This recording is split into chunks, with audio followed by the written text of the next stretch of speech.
ಎಲ್ಲರಿಗೂ ನಮಸ್ಕಾರ. ಇವತ್ತಿನ ವಿಷಯ ಅಪಾರ್ಟ್ಮೆಂಟ್ಸ್ನ ಬಗ್ಗೆ.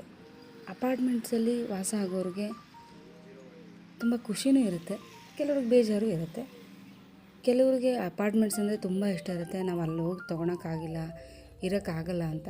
ಮನೆಗಳಲ್ಲಿ ಒಬ್ಬರು ಒಪ್ಪಿದ್ರೆ ಇನ್ನೊಬ್ರು ಒಪ್ಪೋದಿಲ್ಲ. ಸೊ ಹಂಗಾಗಿ ಕೆಲವರು ಅಪಾರ್ಟ್ಮೆಂಟ್ನ ತೊಗೊಳ್ಳೋ ವಾಸ ಆಗೋ ಆಸೆ ಹಾಗೇ ಉಳಿದಿರುತ್ತೆ. ಅಪಾರ್ಟ್ಮೆಂಟ್ಸಲ್ಲಿ ವಾಸ ಆಗೋದು ಅಡ್ವಾಂಟೇಜ್ ಏನಪ್ಪ ಅಂದರೆ, ಸ್ವಿಮ್ಮಿಂಗ್ ಪೂಲ್ ಇರುತ್ತೆ, ಗಾರ್ಡನಿಂಗ್ ಇರುತ್ತೆ, ಮಕ್ಕಳಿಗೆ ಆಟ ಆಡೋಕ್ಕೆ ಜಾರಬಂಡಿ, ಇನ್ನೂ ಈ ಥರ ಐಟಮ್ಸ್ ಎಲ್ಲ ಇರುತ್ತೆ ಆಟ ಆಡೋಕ್ಕೆ. ಪಾರ್ಕ್ ಇರುತ್ತೆ, ವಯಸ್ಸಾದವ್ರಿಗೆ ವಾಕಿಂಗ್ ಮಾಡೋಕ್ಕೆ. ವೆಂಟಿಲೇಷನ್ನು ಕೆಲವ್ರಿಗೆ ಬರುತ್ತೆ, ಕೆಲವ್ರಿಗೆ ಬರೋದಿಲ್ಲ. ಜಿಮ್ ಫೆಸಿಲಿಟೀಸ್ ಇರುತ್ತೆ. ಮಕ್ಕಳು ನೀರಲ್ಲಿ ಆಟ ಆಡಬೇಕು ಅಂದರೆ ಅದರದ್ದು ಅಪಾರ್ಟ್ಮೆಂಟ್ ಲೈಫ್ ಸ್ಟೈಲ್ ಚಂದನೇ ಒಂಥರ ಇರುತ್ತೆ.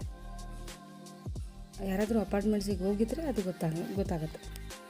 ಅಪಾರ್ಟ್ಮೆಂಟ್ಗಳಲ್ಲಿ 1 BHK ಸಿಂಗಲ್ ಬೆಡ್ರೂಮ್ ಇರುತ್ತೆ, 2 BHK ಡಬಲ್ ಬೆಡ್ರೂಮ್ ಇರುತ್ತೆ, 3 BHK ತ್ರಿಬಲ್ ಬೆಡ್ರೂಮ್ ಇರುತ್ತೆ, 4 BHK 4 ಬೆಡ್ರೂಮ್ಸ್ ಅಂತ ಅವೈಲೇಬಲ್ ಇರುತ್ತೆ. ಕೆಲವೊಂದು ಅಪಾರ್ಟ್ಮೆಂಟ್ಸ್ಗಳಲ್ಲಿ ಅದರದ ವಿನ್ಯಾಸ ಬೇರೆ ಬೇರೆ ಇರುತ್ತೆ. ಅಪಾರ್ಟ್ಮೆಂಟ್ಗಳಲ್ಲಿ ಬರೀ ಬೆಡ್ರೂಮು, ಹಾಲು, ಕಿಚನ್ನು, ಟಾಯ್ಲೆಟ್ ಇಷ್ಟಿರುತ್ತೆ. ಕೆಲವೊಂದು ಅಪಾರ್ಟ್ಮೆಂಟ್ಗಳಲ್ಲಿ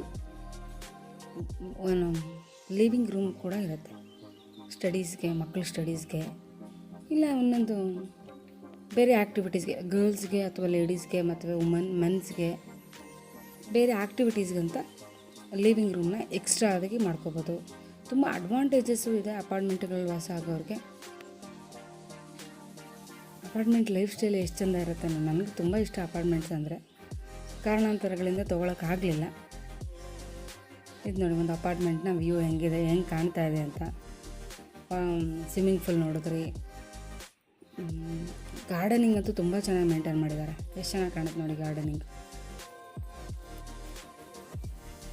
ಅಪಾರ್ಟ್ಮೆಂಟಲ್ಲಿ ಯಾರೆಲ್ಲ ವಾಸ ಆಗಿದ್ದಾರೋ ಅವ್ರಿಗೆಲ್ಲ ಒಳ್ಳೆ ಲೈಫ್ ಸ್ಟೈಲ್ ಇದೆ ಅಂತ ನಾನು ಅಂದ್ಕೊಂಡಿದ್ದೀನಿ.